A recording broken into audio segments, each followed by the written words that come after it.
Happy new ইয়ারের programme এখন থেকেই আমরা অ্যানাউন্স করেছি। 1 জানুয়ারিটা ছুটির দিন, কিন্তু ওই দিন আবার আমাদের ফাউন্ডেশন ডেও দলের, যেহেতু আমরা বলি মামাটি মানুষের সপ্তাহ, ওই দিবসটা আমরা মামাটি মানুষ দিবস হিসেবে পালন করি 1 জানুয়ারি, এবং 26 পূর্ণ হয়ে 27 পা দিচ্ছে।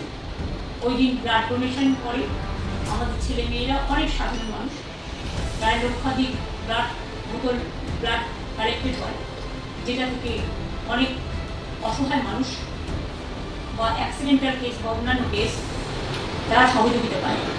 এবং গরম সময় যখন রক্ত পাওয়া যায় না, তখন পুলিশের থেকেও ব্লাড ডোনেশন ক্যাম্প করা হয়।